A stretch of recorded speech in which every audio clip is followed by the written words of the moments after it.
माना जाता है चैप्टर जैसे कि equilibrium in thermodynamics are a bit tough and interesting also. यहाँ से ज्यादा आपको क्वेश्चंस देखने को मिलते हैं if I talk about equilibrium and the chapter thermodynamics. तो आई वुड रिक्वेस्ट यू बेटा, वन शॉट में हम क्रिस्प तरीके से सारे टॉपिक्स को कवर करेंगे जो भी हमारे एनसीईआरटी में कवर्ड है। पहला सवाल एक और दिमाग में आता है, मैम क्या बढ़ रहा है क्या घट रहा है?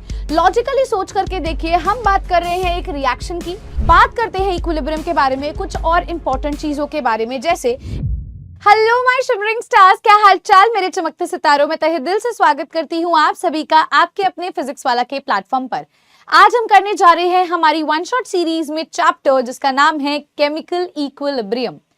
केमिकल इक्विलिब्रियम इज अगेन बेटा जी a chapter under the name equilibrium. हमने इक्विलिब्रियम चैप्टर को दो हिस्सों में डिवाइड किया है, one is chemical and the another one is ionic. तो आज की इस क्लास में हम केमिकल इक्विलिब्रियम को स्टडी करेंगे जो कि फिजिकल केमिस्ट्री का the most important chapter consider किया जाता है। माना जाता है चैप्टर जैसे कि equilibrium in thermodynamics are a bit tough and interesting also. लेकिन अगर एक बार आप इसको समझ लोगे तो आपको ये टॉपिक तो क्लियर होगा ही साथ पेपर में द मोस्ट इंपॉर्टेंट चैप्टर जो है वो भी कवर होगा। यहां से ज्यादा आपको क्वेश्चंस देखने को मिलते हैं if I talk about equilibrium and the chapter thermodynamics. तो आई वुड रिक्वेस्ट यू बेटा, जब भी आप फिजिकल केमिस्ट्री को पढ़ें तो इन दोनों चैप्टर पर अच्छे से कमांड होल्ड करें। इसी के साथ शुरुआत करते हैं हमारी आज की क्लास। मेरा नाम है शौर्य ग्रोवर और मैं आपको पढ़ाने जा रही हूँ फिजिकल केमिस्ट्री का ये प्यारा सा चैप्टर केमिकल इक्विलिब्रियम के अंदर। आज के सेशन में हम लोग क्या कवर करने जा रहे हैं, सो this is basically a one shot session. One shot में हम क्रिस्प तरीके से सारे टॉपिक्स को कवर करेंगे जो भी हमारे एनसीईआरटी में कवर्ड है। मोर ओवर मैं कुछ क्वेश्चंस भी करवाऊंगी जिससे आपकी प्रैक्टिस अच्छी होगी और आपको एक अप्रोच मिलेगी कि क्वेश्चन को कैसे अटेम्प्ट करना है जब एग्जाम में वो पूछा जाएगा। आज की क्लास में सबसे पहला सेगमेंट जो हम लोग देखने वाले हैं that is going to be what do you understand by equilibrium. आप लोगों को इक्विलिब्रियम शब्द से क्या क्लियरेंस मिलती है, क्या होता है इक्विलिब्रियम, सबसे पहले हम इसको समझेंगे। यानी कि we are going to see the introduction part of the topic. इसकी अंडरस्टैंडिंग देखने के बाद we are going to understand the types of equilibrium. Equilibrium कितनी तरह के होते हैं, टाइप्स ऑफ रिएक्शंस क्या होती हैं, even we are going to do it. जैसे ही आप टाइप्स ऑफ रिएक्शन पढ़ लेंगे, द नेक्स्ट टॉपिक जो हम कवर करेंगे उसका नाम है लॉ ऑफ मास एक्शन, जिसके अंदर हम इक्विलिब्रियम कांस्टेंट के बारे में जानेंगे। After this we are going to understand about types of equilibrium constant, उसका रिलेशन देखेंगे बेटा, फैक्टर्स देखेंगे जो इक्विलिब्रियम को अफेक्ट करते हैं, राइट एवरीवन। एंड इसी के साथ साथ करेंगे ढेर सारे क्वेश्चंस विद दी टॉपिक्स। कोशिश रहेगी एनसीईआरटी के भी कुछ क्वेश्चंस को हम साथ साथ सॉल्व करें ताकि आपको एक इमेज मिले भी पेपर में अगर कोई सवाल आता है तो हमें किस तरीके से अटेम्प्ट करना है, क्या अप्रोच रखनी है उस क्वेश्चन के प्रति। स्टार्ट करते हैं। सबसे पहले तो यार इक्विलिब्रियम क्या होता है, what do we understand by equilibrium. अब हम दो तरीके से इक्विलिब्रियम को समझ सकते हैं। जो पहला तरीका होगा that will be based upon the concentration. Concentration के बेसिस पर हम इक्विलिब्रियम कैसे डिफाइन करते हैं, आइए समझते हैं। तो बेटा पहली चीज, तो जब भी आप कंसंट्रेशन की बात करने जा रहे हैं यानी कि आप किसी मेजरेबल प्रॉपर्टी की बात कर रहे हो, तो जब भी आप किसी मेजरेबल प्रॉपर्टी की बात करते हैं आप बोलते हो इक्विलिब्रियम तब अटेन होता है जब उसकी वैल्यू कांस्टेंट हो जाए। यानी कि लॉजिकली सोचा जाए तो मान लीजिए मैंने एक बकेट ली और उस बकेट में मैंने ऊपर से टैप ऑन कर दी, अब पानी उसके अंदर भर रहा है, एक टाइम आने पर मैं उसी बकेट में होल कर देती हूँ। अब पानी ऊपर से भर भी रहा है और उस होल से पानी बाहर भी जा रहा होगा, तो यहाँ एक बेसिक अंडरस्टैंडिंग क्या है भी मैम, जितना पानी बाहर से अंदर उस बकेट में आ रहा है उतना ही पानी बकेट से बाहर भी जा रहा है, यानी कि कंसंट्रेशन उस बकेट के अंदर कांस्टेंट हो जाती है। तो आम भाषा में इक्विलिब्रियम जब भी किसी मेजरेबल प्रॉपर्टी के लिए होगा यानी कि कंसंट्रेशन के लिए होगा, जिसको हम मोलर कंसंट्रेशन कहते हैं, उस केस में बेटा जी जब कंसंट्रेशन कांस्टेंट होगी आपको इक्विलिब्रियम की स्थिति देखने को मिलती है। अब हम तीन ग्राफ देखेंगे, तीन ग्राफ्स के बेसिस पे अंडरस्टैंड करेंगे इक्विलिब्रियम को डेप्थ में। तो आप आम भाषा में इतना लिख सकते हो भी मैम कंसंट्रेशन के बेसिस पर वी कैन से जब कंसंट्रेशन क्या हो जाएगी, कंसंट्रेशन कांस्टेंट हो जाएगी, उस समय पर इक्विलिब्रियम अटेन होगा। अब आप इस ग्राफ को थोड़ा सा ध्यान से ऑब्जर्व करना भी किस तरीके से हमें एक ग्राफ देखने को मिल रहा है।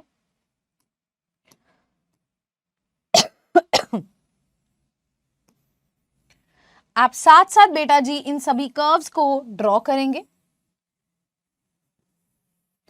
आप जो ये ग्राफ देख पा रहे हैं, मैं इस ग्राफ की बात करूं तो बच्चे यहां पर आप देखिएगा भी हम एक्स एक्सिस पर क्या ले रहे हैं, we are going to take progress of a reaction. हम यहाँ पर रिएक्शन की प्रोग्रेस ले रहे हैं और वाई एक्सिस पर हम लोग ले रहे हैं कंसंट्रेशन। सिमिलरली इस सेकेंड ग्राफ के अंदर भी here I am going to take the progress of a certain reaction, reaction कैसे प्रोसीड हो रही है, और यहां आएगी बेटा जी कंसंट्रेशन। अगेन वाई एक्सिस पर हम लोग ले रहे हैं कंसंट्रेशन, एक्स एक्सिस पर हम लोग ले रहे हैं the progress of a certain reaction. अब यहां पर अगर मैं आप लोगों से एक प्यारा सा सवाल पूछूं, भी मान लीजिए मैंने यहां पर कुछ सर्टेन पॉइंट्स लगा दिए हैं, लेट्स कंसिडर मैंने यहां पर आपको कुछ सर्टेन पॉइंटर्स दे दिए हैं इन तीनों ग्राफ्स पर कुछ इस तरीके से, और मैं आपसे पूछना चाह रही हूं, I am going to ask you B let's consider ये ए पॉइंट है, ये बी पॉइंट है, ये सी पॉइंट है, this is A point, this is B point, this is C point, this is A point, this is B point, this is C point. आप सभी graph में ऐसे pointers observe कर रहे हो। लेट्स कंसिडर ये हमारा ग्राफ नंबर फर्स्ट है, this is graph number second and this is graph number third. आपसे पूछा जाए भी कौन से पॉइंट पर आपको इक्विलिब्रियम पॉइंट देखने को मिल रहा है, eight which point among the following graphs आप इक्विलिब्रियम अटेन करते हो। तो इक्विलिब्रियम का मतलब वो होता है जब कंसंट्रेशन यानी कि मेजरेबल प्रॉपर्टी कांस्टेंट हो जाए। तो कांस्टेंट मतलब उसके बाद कोई चेंज नहीं आ रहा है।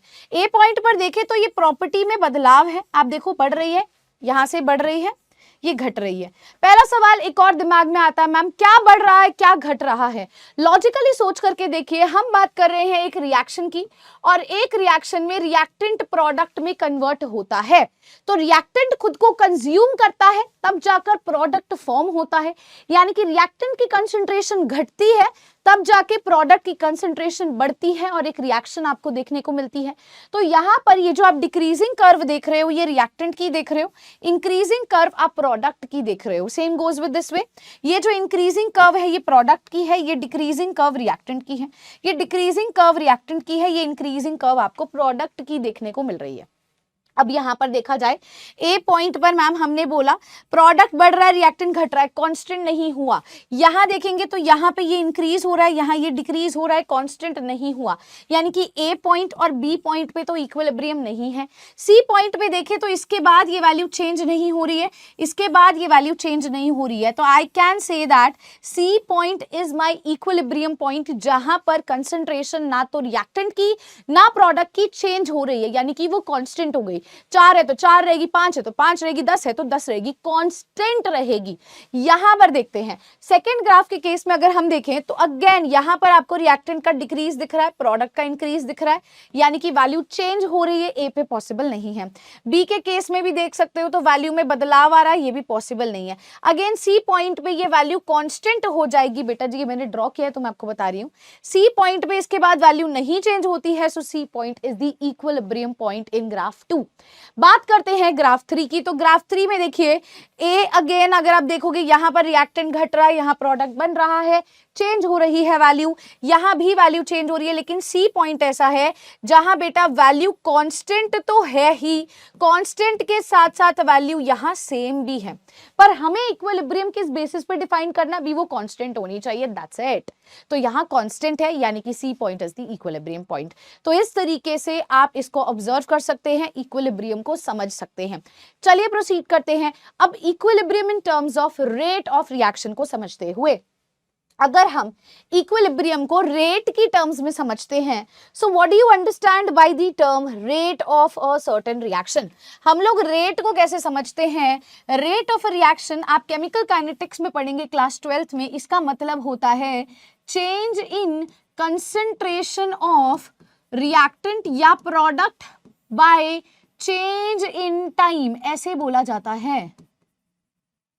कितनी स्पीड से एक रिएक्टेंट जो है वो प्रोडक्ट में कन्वर्ट हो रहा है, कितना उसमें बदलाव आ रहा है पर यूनिट टाइम। बेटा जी पीछे हम मोलर कंसंट्रेशन या मेजरेबल प्रॉपर्टी की बात कर रहे थे, यहाँ रेट का जिक्र किया जा रहा है। तो अगेन बेटा आई वुड रिक्वेस्ट यू ऑल भी यहाँ पर भी सेम उसी तरीके से हम कुछ ग्राफ्स को प्लॉट करना चाहते हैं। सेम उसी तरीके से हम कुछ ग्राफ्स को यहाँ भी प्लॉट करेंगे और समझेंगे भी इस बार रेट ऑफ रिएक्शन की टर्म्स में इक्विलिब्रियम पॉइंट कहाँ देखने को मिल रहा है।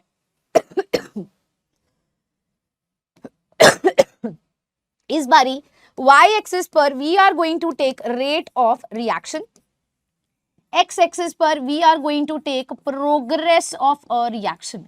यहां पर आएगा रेट ऑफ अ रिएक्शन, यहां पर आएगा progress of a certain reaction. Again यहां पर आएगा बेटा रेट ऑफ अ रिएक्शन, यहां पर आएगा बच्चा progress of a certain reaction.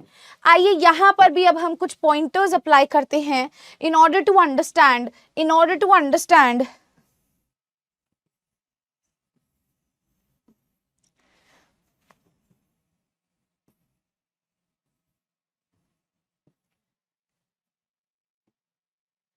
आइए यहां पर भी हमने कुछ पॉइंटर्स लिखे हैं, जैसे कि this is A, this is B, this is C, this is D. जैसे मान लीजिए A, this is B, this is C, जैसे मान लीजिए A, this is B, this is C. अब हम रेट के रिगार्ड में बोल रहे हैं। So how do we understand the rate of a reaction? ठीक है, उसको समझने के लिए सबसे पहले एक रिएक्शन को कैसे रिप्रेजेंट किया जाता है। आप सभी इस चीज से तो वाकिफ होंगे भी, हम जब भी एक रिएक्शन को लिखते हैं हम ऐसा सिंबल यूज करते हैं जब भी इक्विलिब्रियम बोलते हैं। ये सिंबल हम यूज करते हैं फॉर इक्विलिब्रियम। पॉइंट ये आता है मैम, यहां पर आपने दो एरोज का इस्तेमाल किया। पॉइंट ये आता है आपने इधर एक इस एरो का इस्तेमाल किया और एक इस एरो का। बेटा ये जो एरो है ये यूज होती है फॉर फॉरवर्ड डायरेक्शन और ये जो एरो है ये यूज होती है फॉर बैकवर्ड डायरेक्शन। तो रेट के रिगार्ड में इक्विलिब्रियम कब अटेन होता है? जब हम कहते हैं the rate of forward reaction is equal to the rate of backward reaction. जब रेट फॉरवर्ड रिएक्शन का इक्वल होता है रेट ऑफ बैकवर्ड रिएक्शन के, तब आपको इक्विलिब्रियम मिलता है। मतलब measurable property such as concentration में जब वो इक्वल नहीं कांस्टेंट होता है, लेकिन रेट में जब वो इक्वल होता है, कांस्टेंट नहीं मैंने बोला, तब होता है जी इक्विलिब्रियम। आइए यहां देखते हैं, आइए बच्चा यहां समझते हैं। मैम यहां वैल्यू ए पॉइंट पर वैल्यू दोनों की अलग है, वैल्यू सेम नहीं है। मैम बी पॉइंट पर वैल्यू क्या है? सेम है। यहां वैल्यू दोनों की सेम नहीं है, यहां भी सेम नहीं है। चलिए इस पॉइंटर को देखते हैं। तो यहाँ पर मैम इधर भी वैल्यू सेम नहीं है, इधर भी वैल्यू देखो अलग है, इधर भी वैल्यू अलग है। तो यहाँ तो कहीं पर भी हमें इक्विलिब्रियम पॉइंट नहीं देखने को मिल रहा है। इधर देखिए तो यहाँ भी वैल्यू अलग अलग है, इधर भी वैल्यू अलग है, लेकिन सी पॉइंट एक ऐसा पॉइंट है जहाँ वैल्यू कॉन्स्टेंट भी हो रही है एंड जहाँ वैल्यू मैम सेम भी हो रही है। तो यार ये भी हमारा क्या होगा? एक इक्विलिब्रियम पॉइंट अटेन हो जाएगा। इस तरीके से बेटा हम इक्विलिब्रियम को अंडरस्टैंड करते हैं। आइए चलते हैं अब इसकी डेफिनेशन पर। फाइनली आप ग्राफ के थ्रू समझ पा रहे होंगे भी इक्विलिब्रियम कैसे अटेन करते हैं, कैसे देखते हैं, कैसे समझते हैं। तो इक्विलिब्रियम को कैसे समझाया जाता है? केमिकल इक्विलिब्रियम बेसिकली वो स्टेट है जिसके अंदर rate of forward and the reverse reaction क्या हो जाता है? इक्वल हो जाता है and the concentration of reactant and product क्या हो जाते हैं? वो कांस्टेंट हो जाते हैं विद रिगार्ड टू टाइम। यानी कि रेट के रिगार्ड में मैं बोल रही हूं तो फॉरवर्ड रिएक्शन का रेट बैकवर्ड रिएक्शन के इक्वल होना और कंसंट्रेशन का कांस्टेंट होना इक्विलिब्रियम को डिफाइन करता है। बात करते हैं इक्विलिब्रियम के बारे में कुछ और इंपॉर्टेंट चीजों के बारे में, जैसे इक्विलिब्रियम पर रेट फॉरवर्ड का बैकवर्ड के इक्वल है। No further change in concentration with time, concentration में कोई बदलाव नहीं आएगा, वो कांस्टेंट हो जाएगी। Achieved only in a close system, आप इसको क्लोज सिस्टम में देखने को मिलता है। डायनामिक होता है नेचर में, रिएक्शन कंटिन्यू रहती है लेकिन कोई नेट चेंज आपको देखने को नहीं मिलता है बेटे। आगे बढ़ते हैं, अब समझते हैं बेटा ये डायनामिक मतलब क्या है इस शब्द का। जो डायनामिक अभी आप शब्द देख रहे हो इसका मतलब क्या है, या मैं आम भाषा में बोलूं what is a dynamic equilibrium, क्या है ये डायनामिक वर्ड? तो डायनामिक इक्विलिब्रियम एक इक्विलिब्रियम की ऐसी स्थिति है, एक ऐसी स्टेट है जहां पर फॉरवर्ड और बैकवर्ड रिएक्शन जो है वो होती रहती है, बट विद इक्वल रेट से हो रही है। जिस रेट से फॉरवर्ड हो रही है उसी रेट से बैकवर्ड हो रही है और रिएक्शन चलती चली जा रही है, यानी कि दोनों का रेट जब इक्वल होता है उस टर्म को डायनेमिक यहां पर बोलेंगे। तो यहां हम कह सकते हैं there is no net change in the concentration, उसके कंसंट्रेशन में कोई बदलाव नहीं है, कंसंट्रेशन उसकी कांस्टेंट हो गई, लेकिन जिस रेट से वो बदल रहा था उसी रेट से वो वापस चेंज हो रहा है जी रिएक्टेंट के अंदर। सो that is dynamic state, that is dynamic state. अब आपको मैंने स्टार्टिंग में बताया था भी इक्विलिब्रियम जो है वो दो चैप्टर्स है सिलेबस में, chemical as well as the ionic equilibrium. क्या डिफरेंस है केमिकल एंड आयोनिक इक्विलिब्रियम में? हम केमिकल इक्विलिब्रियम को सबसे पहले पढ़ रहे हैं तो इसको समझते हैं। केमिकल इक्विलिब्रियम के अंदर बेटा एक केमिकल रिएक्शन एस्टैब्लिश होती है जिसमें रिएक्टेंट्स होते हैं, जिसमें प्रोडक्ट्स होते हैं, जबकि आयोनिक इक्विलिब्रियम के अंदर बेटा जी यहां पर जो रिएक्शन एस्टैब्लिश होती है वो इलेक्ट्रोलाइट सॉल्यूशन में एस्टैब्लिश होती है, ठीक है, जहां पर बेटा जी आयोनाइजेशन होती है, यानी कि आयंस में टूटना होता है या आयंस का जुड़ना होता है। वहां पर सारी कहानी आप आयंस और सॉल्यूशन, एक्वस सॉल्यूशन की बात करोगे, जबकि यहां ऐसा नहीं है।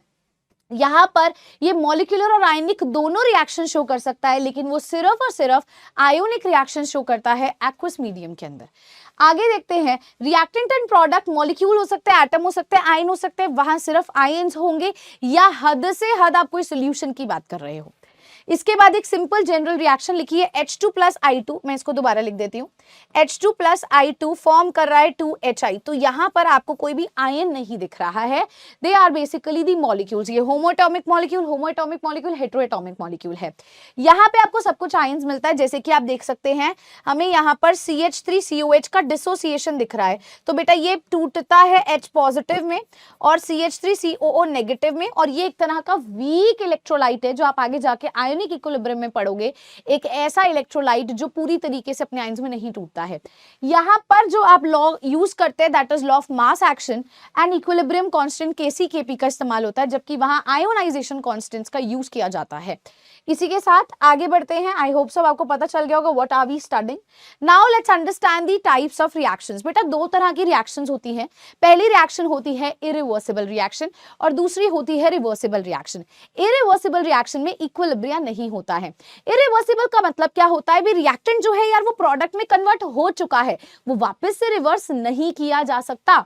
अगर कोई चीज वापस से रिवर्स नहीं की जा सकती यानी कि वो एक ही डायरेक्शन में हुई है, तो हम कहते हैं इरिवर्सिबल रिएक्शन फॉरवर्ड डायरेक्शन में होती है, एक बार हो जाए तो वापस से आप कन्वर्ट नहीं कर सकते हो, जबकि रिवर्सिबल रिएक्शन जो है वो वापस से कन्वर्ट हो सकती है। एक सिंपल सटीक सा एग्जांपल, अगर मैं आपको बोलती हूं आपने वाटर लिया आइस फॉर्म में, ठीक है, आइस ली बेटा, उसको बाहर रखा रूम टेम्परेचर पे, वो मेल्ट हो गई, अब वापस से आप उसी पानी को फ्रीजर में रखोगे तो बर्फ बन जाएगी, that is a reversible reaction. Irreversible reaction क्या है, आपने एक पेपर लिया, आपने उस पेपर को जला दिया, उससे राख बन गई, क्या आप अब वापस उससे पेपर वैसा ही बना पाओगे? नॉट पॉसिबल, क्योंकि वहां एक केमिकल चेंज हो रहा है जो कि इरिवर्सिबल है, तो वो इरिवर्सिबल रिएक्शन हो जाएगी। इरिवर्सिबल रिएक्शन वैसी रिएक्शन है जो प्रोसीड करती है फॉरवर्ड डायरेक्शन में, इसीलिए इरिवर्सिबल के लिए सिंगल लाइन का यूज करते हैं, ऐसे रिएक्टेंट प्रोडक्ट में कन्वर्ट हो गया है, सिंगल एरो, ठीक है। यहां पे रिएक्शन कंप्लीशन में जाती है, रिवर्स नहीं हो सकती है, अमाउंट ऑफ प्रोडक्ट कंटिन्यूअसली बेटा बढ़ता है और रिएक्टेंट यहां घट जाता है। रिवर्सिबल के केस के लिए बेटा आप ऐसे डबल एरो का यूज करते हो, जिसका मतलब ये किसको रिप्रेजेंट करता है, ये रिप्रेजेंट करता है forward as well as backward direction को। फॉरवर्ड डायरेक्शन का मतलब क्या होता है, जब रिएक्टेंट प्रोडक्ट में कन्वर्ट हो रहा है, बैकवर्ड डायरेक्शन का मतलब है जब प्रोडक्ट बेटा रिएक्टेंट में कन्वर्ट हो रहा है। यहाँ पे ये अकर करती है दोनों डायरेक्शंस के अंदर। यहाँ पे हम ये कह सकते हैं इक्विलिब्रियम की स्टेज आती है, फॉरवर्ड बैकवर्ड दोनों होगी, इक्विलिब्रियम एस्टैब्लिश होता है, कंसंट्रेशन कांस्टेंट हो जाती है जब इक्विलिब्रियम आता है और इक्विलिब्रियम पर रेट इक्वल हो जाता है। आई hope so this is also clear. इसी के साथ आगे देखते हैं बच्चा, let's understand about now the types of equilibrium. हम इक्विलिब्रियम को दो तरीके से समझेंगे। पहले हम जिस इक्विलिब्रियम को समझ रहे हैं वो उसके चेंजेस के बेसिस पे समझ रहे हैं, क्या वहां एक फिजिकल चेंज हो रहा है या क्या वहां एक केमिकल चेंज हो रहा है। तो इक्विलिब्रियम को on the basis of change divide किया जाता है फिजिकल इक्विलिब्रियम में एंड केमिकल इक्विलिब्रियम में। अगर तो कोई फिजिकल चेंज हो रहा है यानी कि फिजिकल स्टेट के अंदर बदलाव आ रहा है तो फिजिकल इक्विलिब्रियम होगा। अगर कोई chemical reaction reaction takes place कर रही है तो केमिकल इक्विलिब्रियम होगा, यानी कि केमिकल चेंज होगा। जानते हैं जी इसको। तो फिजिकल इक्विलिब्रियम में equilibrium establish during physical processes जैसे चेंज इन स्टेट या फिर डिसोल्यूशन के टाइम पर। केमिकल इक्विलिब्रियम में केमिकल रिएक्शंस होती हैं रिएक्टेंट्स और प्रोडक्ट्स के बीच में। यहाँ पे कोई नया सब्सटेंस नहीं बनता, सिर्फ फिजिकल स्टेट बदलाव करती है। वहां बेटा नया सब्सटेंस बनता है क्योंकि केमिकल चेंज हो रहा है। ये होमोजेनियस होता है जनरली।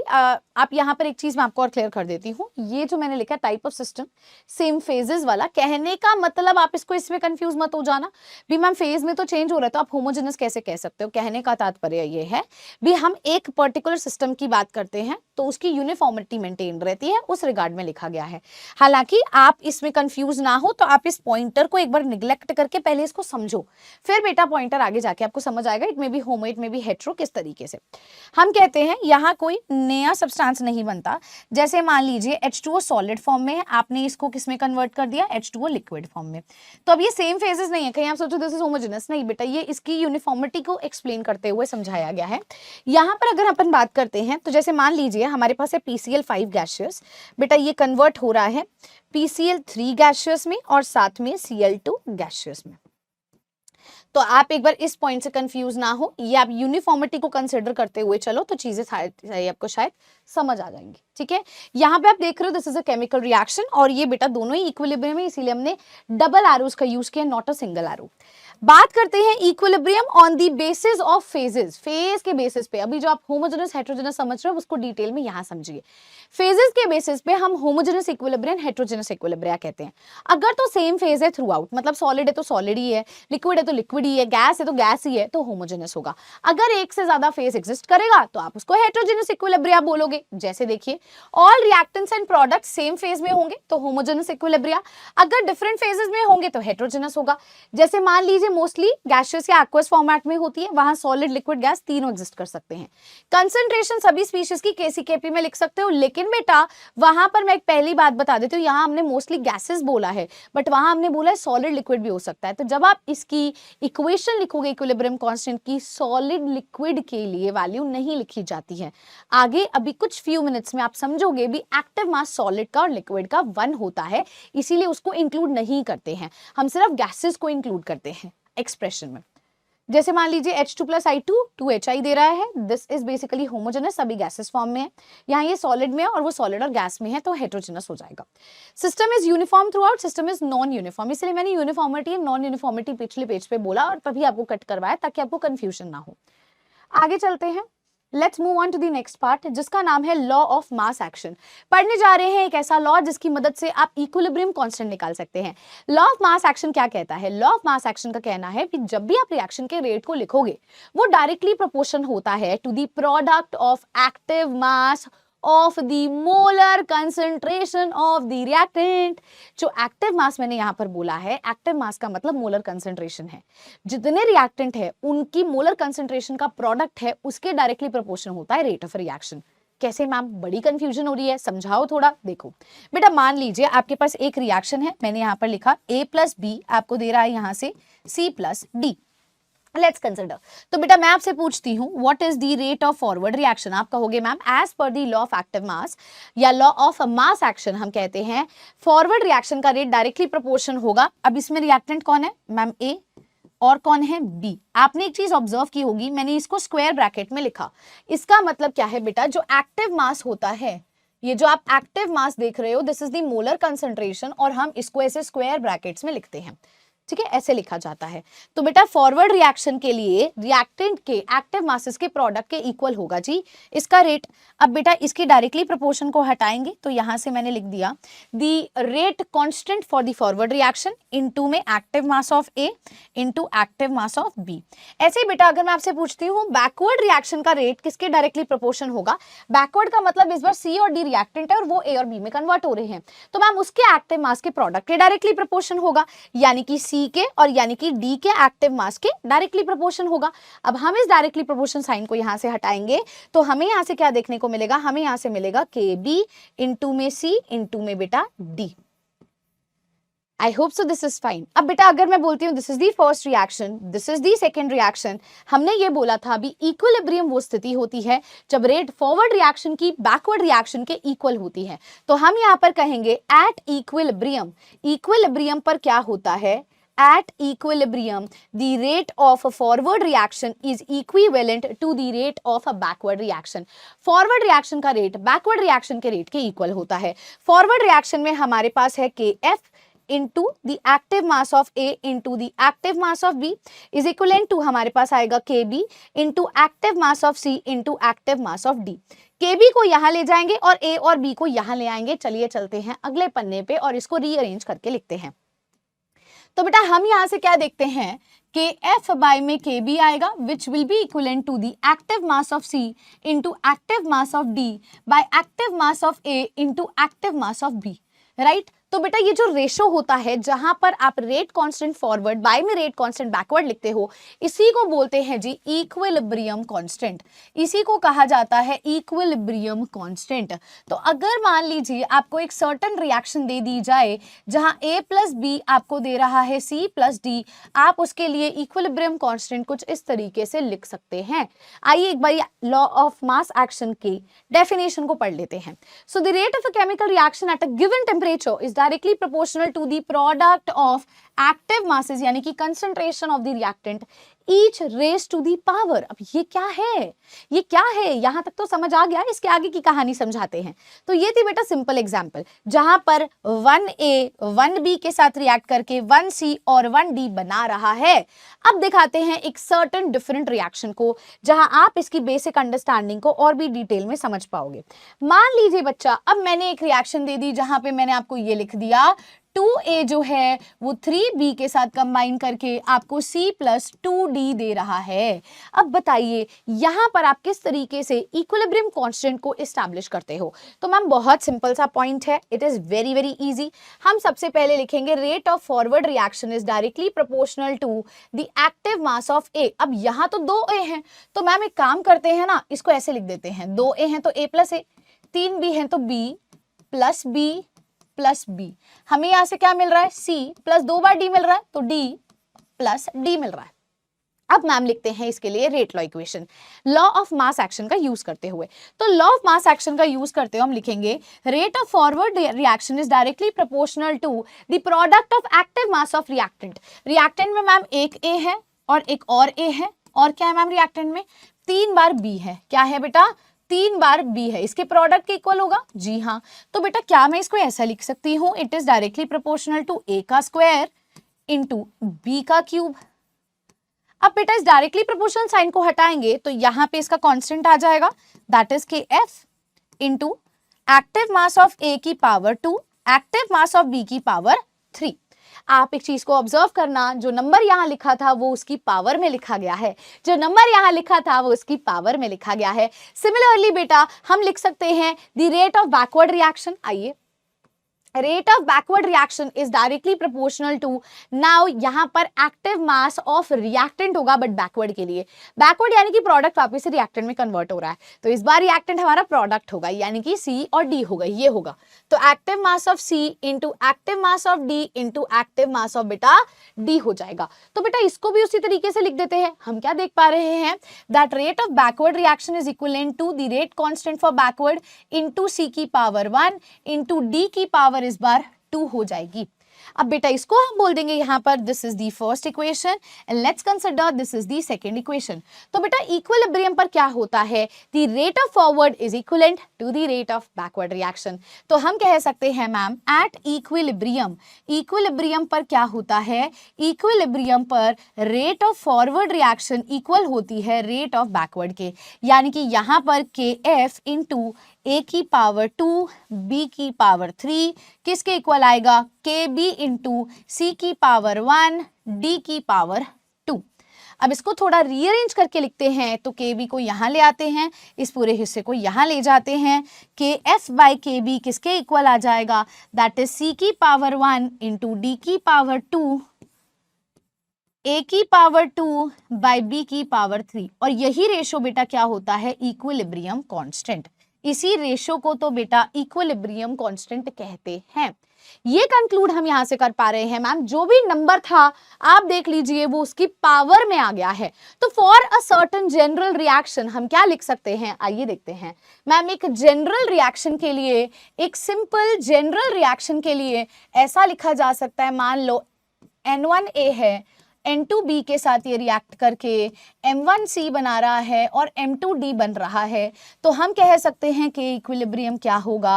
आप प्रोडक्ट को लिखोगे रेज टू दी पावर जो भी नंबर उसके आगे है, जैसे यहाँ पर M1 है, इनटू में प्रोडक्ट क्या है D, इसकी पावर क्या होगा जो नंबर इसके आगे है M2, डिवाइडेड बाय रिएक्टेंट है A और इसकी पावर में क्या आएगा जो नंबर इसके आगे है N1, इंटू B की पावर में जो नंबर इसके आगे है दैट इज N2। तो बेटा ये हमारा एक सिंपल तरीका होगा for expressing the equilibrium constant. हम इस तरीके से इक्विलिब्रियम कांस्टेंट को एक्सप्रेस कर सकते हैं। आई hope so this is clear and fine. इसी के साथ बेटा आगे प्रोसीड करते हैं। एक चीज का हमेशा ध्यान रखें बेटा, आप जब भी एक्सप्रेशन में लिख रहे हैं तो हमेशा वो गैसेस के लिए अप्लाइड हो, सॉलिड और लिक्विड के लिए एक्टिव मास 1 होगा। तो हम कहेंगे that only gases in aqueous solution concentrations are included, pure solids and liquid को हम एक्सक्लूड करते हैं बेटा, उनको इंक्लूड नहीं करते हैं, उनको इंक्लूड नहीं किया जाता है। चलिए इसी के साथ एक सवाल देखते हैं आज की क्लास का। यहाँ पे कह रहा है इस पर्टिकुलर रिएक्शन के लिए, इस पर्टिकुलर रिएक्शन के लिए इक्विलिब्रियम कांस्टेंट क्या होगा। What is the equilibrium constant for the following reaction. तो मैम इक्विलिब्रियम कांस्टेंट हम कैसे लिखते हैं, प्रोडक्ट क्या है C है, प्रोडक्ट क्या है C, तो इसका एक्टिव मास इसके आगे 1 लिखा है तो इसकी पावर 1 हो जाएगा, डिवाइडेड बाय रिएक्टेंट क्या है A के आगे 3 लिखा है तो उसकी पावर 3, B के आगे 2 लिखा है तो उसकी power 2। So this is going to be the expression, यानी कि C की पावर 1। बेटा यहाँ तो 3A 2B गलत है, ये भी बेटा बिल्कुल गलत है, यहाँ पर भी C लिखा है, यहाँ पर भी C लिखा है, इसके बाद A की पावर 3, 3A नहीं आएगा, दिस इज रॉन्ग। आंसर बेटा जी यहाँ पर हो जाएगा इस क्वेश्चन का ऑप्शन नंबर D बेटा, बिल्कुल सही answer is option number D। I hope सो आपको अब समझ आ रहा होगा कैसे एक्सप्रेस किया जाता है। चलिए इसी के साथ आगे चलते हैं, एक और प्यारा सा सवाल देखते हैं। यहाँ कह रहा है भी इस पर्टिकुलर रिएक्शन के लिए, मैं यहाँ रिएक्शन दोबारा लिख देती हूँ, H2 प्लस I2 आपको दे रहा है 2HI। बताइए यहाँ पर यूनिट क्या होगी इक्विलिब्रियम कांस्टेंट की। ध्यान से बेटा इस क्वेश्चन को देखिए। सबसे पहले तो मैं आपको ये बताना चाहती हूँ भी जब भी हम इक्विलिब्रियम कांस्टेंट लिखते हैं तो वो क्या होता है, product raise to the power जो भी नंबर से आप उसको मल्टीप्लाई कर रहे हो, 2 से कर रहे हो तो 2 आ जाएगा, डिवाइडेड बाय रिएक्टेंट और यहाँ पर ये active mass is basically the molar concentration. और मोलर कंसंट्रेशन क्या होती है, मोलारिटी, यानी कि number of moles by volume. Number of moles के लिए क्या यूनिट है, MOL, और वॉल्यूम के लिए क्या है, लीटर है। तो अब मैं चाहती हूं जब मैंने आपको यूनिट बता दी है यहाँ पर इसकी वैल्यू पुट करें and do let me know the answer in the comment section. Mole per litre बेटा एक कंसंट्रेशन की वैल्यू होती है। चलिए अब हम बात करने जा रहे हैं to the types of equilibrium constant. Equilibrium constant 2 तरह के होते हैं, एक होता है Kc, एक होता है Kp।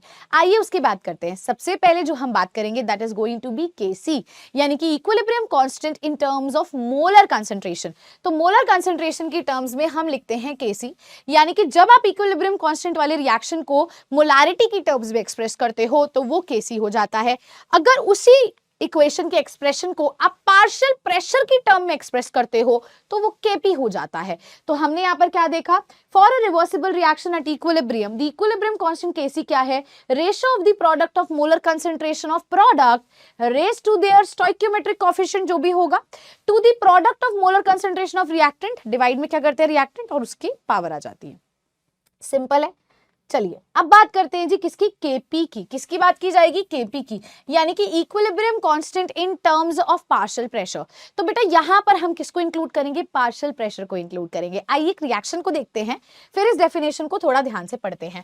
मान लीजिए बेटा मैंने आपको एक रिएक्शन दे दी है इस तरीके से, मैंने बोला है A गैसियस रिएक्ट कर रहा है B गैसियस के साथ, और आपको यहाँ से मान लीजिए मिल रहा है C गैसियस और D गैसियस। सबसे पहली बात तो अगर मैं यहाँ पे Kc बोलती हूँ तो आप कंसंट्रेशन की टर्म में बोलोगे, that is concentration of C, इसकी पावर 1 कंसंट्रेशन ऑफ डी इसकी पावर 1 क्योंकि नंबर आगे 1 है, बाय कंसंट्रेशन ऑफ ए इसकी पावर 1 और कंसंट्रेशन ऑफ बी इसकी पावर 1, प्रोडक्ट बाय रिएक्टेंट, ऐसे लिखा जाएगा। स्क्वायर ब्रैकेट डिनोट करता है भी आप कंसंट्रेशन का जिक्र कर रहे हो। अगर बेटा इसकी जगह पे मुझे केपी लिखने को आ जाए तो अब मैं लिखूंगी partial pressure of product C, partial pressure of product D by partial pressure of reactant A, partial pressure of reactant B, इस तरीके से लिखा जाता है। अगर तुम्हें पार्शियल प्रेशर नहीं निकालना आता है तो बेटा पार्शियल प्रेशर कैसे निकालते हैं, जो भी मोल्स होंगे उस पर्टिकुलर सब्सटेंस के, मान लो ए के मोल्स हैं, बाय में बेटा टोटल मोल्स लेते हो इनटू टोटल प्रेशर से उसको मल्टीप्लाई करते हो, इस तरीके से बेटा पार्शियल प्रेशर कैलकुलेट किया जाता है। अब मान लीजिए ये तो एक ऐसी रिएक्शन हो गई मैम जहां पर आपने क्या किया, 1A 1B से रिएक्ट करके 1C और 1D दे रहा है। मान लीजिए इसके आगे कोई नंबर आ जाए तो कैसे करेंगे। अगर मान लीजिए बेटा इसके आगे आपको कोई नंबर मिल जाता है, जैसे अगेन N1A जो है N2B के साथ रिएक्ट करके आपको M1C प्लस M2D दे रहा है, तो इस केस में हम Kp Kc कैसे लिखते हैं आइए समझते हैं। सबसे पहले Kc कैसे लिखेंगे, कंसंट्रेशन ऑफ C की power M1 into concentration of D की पावर बेटा M2 क्योंकि उससे मल्टीप्लाई कर रहे हो, divided by concentration of A की power N1 into concentration of B की पावर क्या हो जाएगी N2। ये तो आपका Kc का एक्सप्रेशन हो गया। सवाल ये उठता है मैम Kp का एक्सप्रेशन कैसे लिखा जाता है, तो बेटा Kp के एक्सप्रेशन के लिए पार्शियल प्रेशर ऑफ C की power M1 into partial pressure of D की पावर बेटा M2, उसी स्टोइकियोमेट्रिक को लिखना तो है ही पावर में यार, पिछले केस में 1 था तो कुछ लिखने की जरूरत नहीं पड़ी। डिवाइड करते हैं तो पार्शियल प्रेशर ऑफ A की power N1 into partial pressure of B की पावर बेटा N2 हो जाएगा। इस तरीके से आप Kc Kp को लिखते हैं। क्लियर हो गया है। चलिए इसी के साथ आगे प्रोसीड करते हैं विद द नेक्स्ट पार्ट। इसी के साथ करते हैं जी क्वेश्चन को सॉल्व। क्वेश्चन आपका जो है ये एनसीईआरटी की प्रॉब्लम 6.1 के अंदर आपको प्रोवाइडेड है। The following concentrations were obtained for the formation of NH3 from N2 and H2 at equilibrium। आपको कंसंट्रेशन दी गई है, इक्विलिब्रियम कांस्टेंट निकालने को दे रहा है। तो पहले बेटा जी आपको रिएक्शन को लिखना है। N2 प्लस H2 आपको क्या दे रहा है, यहाँ से फॉर्मेशन कर रहा है NH3 की। ध्यान ये दीजिएगा भी reaction should be balanced. Balancing बहुत इंपॉर्टेंट है बेटा। यहाँ 2 नाइट्रोजन है तो यहाँ पे 2 नाइट्रोजन होने चाहिए, हाइड्रोजन 6 है तो यहाँ 3 होना चाहिए। मैं अगर आपको बोलूँ Kc का क्या एक्सप्रेशन होगा, equilibrium constant for molar concentration क्या होगा, आप बोलोगे मैम NH3 की पावर क्या आ जाएगा, 2 आ जाएगा, डिवाइडेड बाय बेटा रिएक्टेंट में N2 है इसकी पावर 1 हो जाएगा और H2 की पावर बेटा जी कितना हो जाएगा, 3 हो जाएगा। अब हमें जो जो वैल्यूज दी हम उसको पुट यहाँ पर करेंगे तो Kc किसके इक्वल आएगा बेटा, NH3 की वैल्यू हमें प्रोवाइडेड है 1.2 इंटू 10 की पावर -2 मोलर इसका स्क्वायर, डिवाइडेड बाय बेटा N2 की वैल्यू हमें प्रोवाइडेड है दैट इज 1.5 इंटू 10 की पावर -2 इंटू H2 की वैल्यू बेटा गिवन है दैट इज 3 इंटू 10 की पावर -2 का होल क्यूब। आइए बेटा जी इसको सॉल्व करते हैं। तो बेटा 1.2 इंटू 1.2 हो जाएगा और ये हो जाएगा 10 की पावर -4 डिवाइडेड बाय 1.5 इंटू 10 की पावर -2। इसको सॉल्व करेंगे सो दिस इज 3 इंटू 3 इंटू 3 और ये हो जाएगा 10 की पावर -6। Right everybody. अब यहाँ पर देखते हैं 1.2 को 12 करके इसका डेसिमल यहाँ लिख देते हैं, फिर एक और 1.2 है इसका 10 करके इसकी डेसिमल लिख दी। बेटा 10 की पावर -4 है, इसको मैं ऊपर लेके जा रही हूँ तो ये प्लस का 2 हो जाएगा और ये -6 भी ऊपर जा रहा है तो ये भी प्लस का 6 हो जाएगा। यहाँ पर क्या रह गया, 1.5 रह गया तो इसका डेसिमल 10 यहाँ लिख दिया मैंने और 3 इंटू 3 इंटू 3 रह गया। एक 10 से 10 हमने कैंसिल कर दिया है, 3 4 12 होता है, 3 4 12 होता है। इस तरीके से हमने इसको सॉल्व कर लिया। तो यहाँ से क्या आएगा बेटा, यहाँ पे लॉजिकली देखा जाए तो यहाँ पे है जी 16, यहाँ है जी 10 इंटू बेटा यहाँ पर अगर आप थोड़ा सा ध्यान से देखो तो ये 15 हमें प्रोवाइडेड है, ठीक है, और यहाँ पे बेटा 3 भी लिखा है और इसके बाद बेटा यहाँ क्या आएगा 10 की पावर -4 प्लस 8 यानी कि प्लस का 4 और बेटा ये भी ऊपर चला जाएगा, मान लो इसको कट कर देते हैं तो 10 की पावर ये 3 हो जाएगा यानी कि मैम ये आ जाएगा 16,000 बाय में 45। इस तरीके से बेटा आपका आंसर यहाँ से इक्विलिब्रियम कांस्टेंट का आ जाएगा। इस तरीके से बेटा आप कैलकुलेट करोगे। 5 के टेबल पे भेजेंगे तो ये 3 पे गया 15, 2 पे गया 00। अब देखिए अब हम सीधा इसको 9 पे भेजेंगे, 9 की टेबल पे, जो कि डायरेक्टली तो नहीं जाएगा। तो बेटा पहले ये 3 पे जाएगा 27 हो जाएगा, 50 आएगा, 50 आएगा तो बेटा ये 5 पे जाएगा 45, फिर 50 50 आएगा, फिर 5.5। ऐसे करके बेटा आप इस क्वेश्चन को सॉल्व करेंगे। आई होप सो सभी को ये क्वेश्चन क्लियर हो गया होगा इस क्वेश्चन को कैसे अटेम्प्ट करना है। आई would request each and every one two kindly write down this question, फिर अपन लोग आगे प्रोसीड करते हैं। Please kindly write down this particular question. फटाफट से जी इस क्वेश्चन को लिख लीजिए। आई होप सो स्टूडेंट्स आपको ये क्वेश्चन बहुत अच्छे तरीके से क्लियर हो चुका होगा। चलिए चलते हैं हमारे अगले सवाल की तरफ। तो एनसीईआरटी का ही हमारा अब नेक्स्ट क्वेश्चन हमारे सामने है, दैट इज प्रॉब्लम 6.2। तो बेटा यहाँ पर again this is an example, इसका सोल्यूशन भी आपको एनसीईआरटी में मिलेगा। क्वेश्चन को ध्यान से देखते हैं उससे पहले एक छोटी सी बात मेरे दिमाग में भी आई, आपको बता दिया जाए।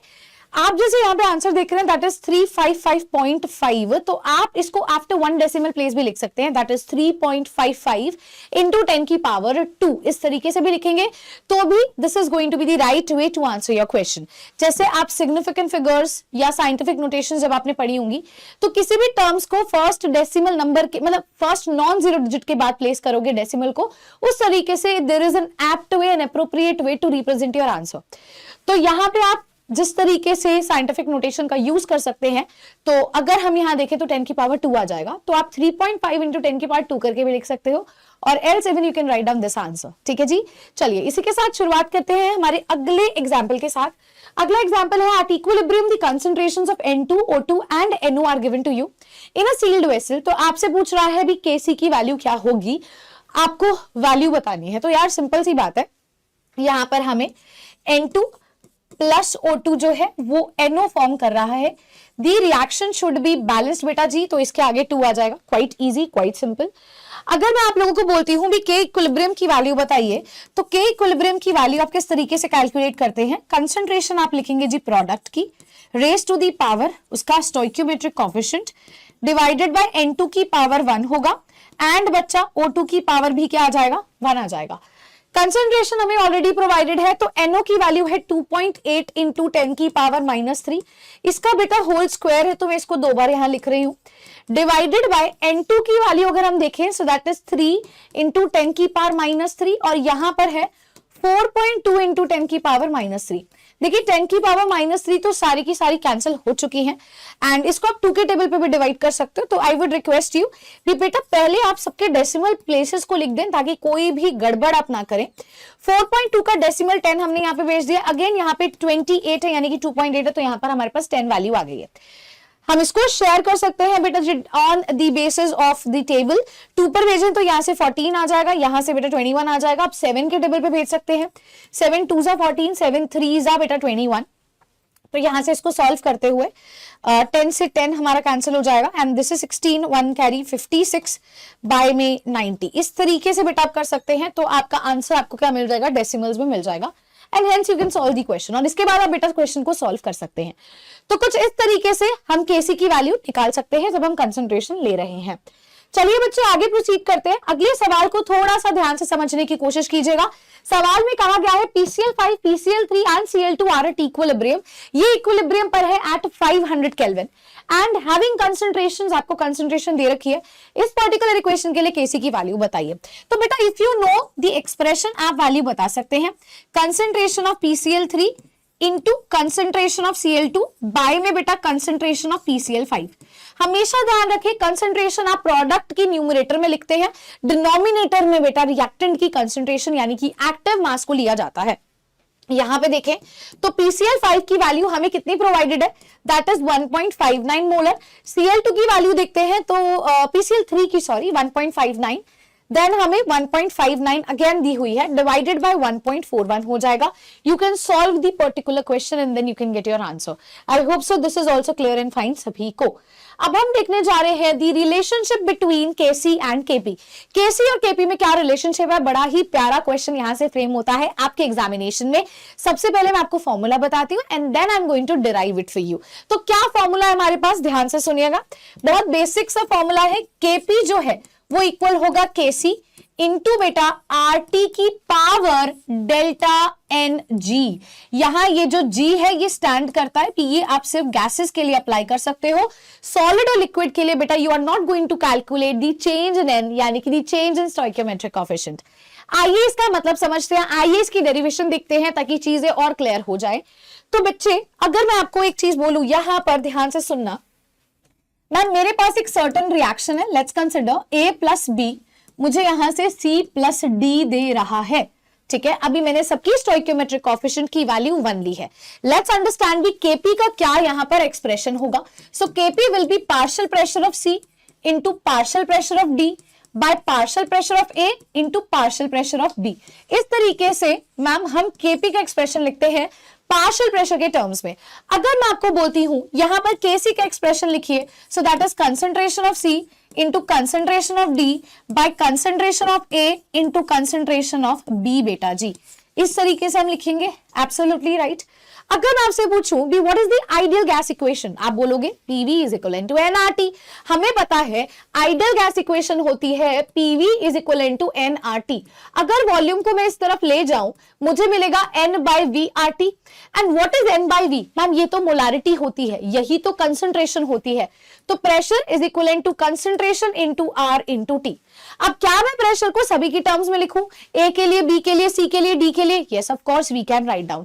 हम लिखेंगे A का पार्शियल प्रेशर होगा concentration of A into R into T।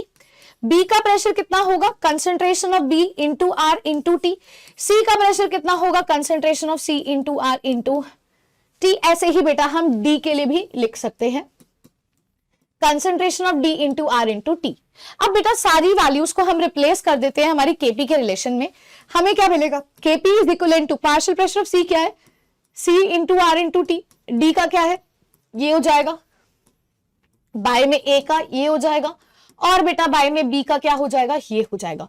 RT से RT कैंसिल, RT से RT कैंसिल। हमें क्या मिला, concentration of C into concentration of D by concentration of A into concentration of B। और इसकी value कितनी होती है, Kc होती है। यहां से क्या आ गया, Kp किसके इक्वल है, Kc के इक्वल है। पर आपने तो फॉर्मूला कुछ और बताया था बेटा, मैंने जनरल रिएक्शन के लिए बताया था। इस रिएक्शन में अगर आप देखें तो 1A 1B 1C और 1D है, यानी कि मैम यहां पर change number of mole stoichiometric coefficient में बेटा जी 0 है। 1 + 1 2 माइनस 1 + 1 2 यानी कि 0 हो जाएगा।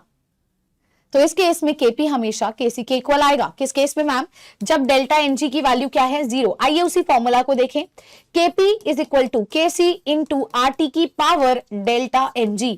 अगर डेल्टा Ng 0 है बेटा तो किसी की भी पावर 0 किसके इक्वल होगा, 1 के इक्वल होगा, यानी कि Kp किसके इक्वल आ गया, Kc के। पर मैम आप तो डिराइव करना सिखा रही थी, मैं तुम्हें सिखा रही हूं इक्वेशन लिखनी कैसी है। अब आइए देखते हैं भी हमें ये फॉर्मूला कैसे मिला। आई होप सो Kp Kc के इक्वल कैसे हुआ ये समझ आया है। इस पर भी बहुत सारे सवाल आएंगे, अभी आप देखेंगे भी। अब मान लीजिए मैंने एक डिफरेंट रिएक्शन ली, मैंने लिया N1A प्लस N2B, हमें यहां से दे रहा है M1C प्लस M2D। ये N1 N2 M1 N2 M2 sorry, ये नंबर्स है बेटा, इसे स्टोइकियोमेट्रिक कोएफिशिएंट कहा जाता है। कैसे लिखेंगे देखिए जी, Kp का एक्सप्रेशन लिखेंगे, सो this is partial pressure of C, इसकी पावर इसका stoichiometric coefficient, partial pressure of D, इसकी पावर इसका stoichiometric coefficient, divided by partial pressure of A, इसका stoichiometric coefficient, partial pressure of B, इसका स्टोइकियोमेट्रिक कोएफिशिएंट। इस तरीके से आप Kp का एक्सप्रेशन यहां पर लिखते हैं। बात करते हैं Kc के एक्सप्रेशन के लिए, कंसंट्रेशन ऑफ C, यहां पर पावर में इसका बेटा ji stoichiometric coefficient, concentration of D power में stoichiometric coefficient, concentration of A power में stoichiometric coefficient, concentration of B power में स्टोइकियोमेट्रिक कोएफिशिएंट।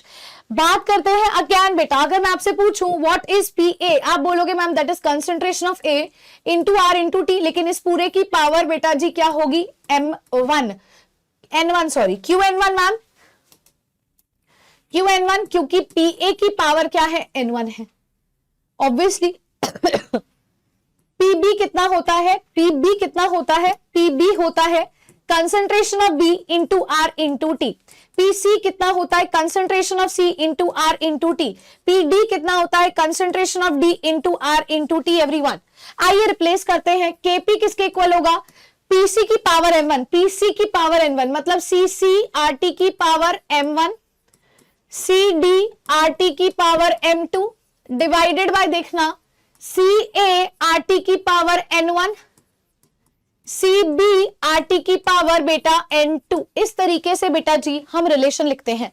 अब आगे ध्यान से देखिए, Kp is equal to CC की पावर M1, RT को अलग से लिख देते हैं पावर N1, CD की पावर m2, यहां लिख देते हैं RT की power m2 divide by CA की पावर n1 RT की पावर n1 इंटू CB की पावर n2 RT की पावर बेटा n2। सारे RT को एक तरफ कर दो, C यानी कि कंसंट्रेशन को एक तरफ कर दीजिए, CC की पावर m1 इंटू CD की power m2 divided by CA की पावर n1 इंटू CB की पावर n2। यहां लिख सकती हूं जब बेस सेम होता है पावर ऐड होती है m1 प्लस m2। यहां लिख सकती हूं जब बेस सेम होता है पावर ऐड होती है n1 प्लस n2। बेटा ये सब क्या है मेरा बच्चा, ये सब क्या है मैम, ये सब है हमारा Kc। ये सब क्या है Kc, क्या है ये Kc।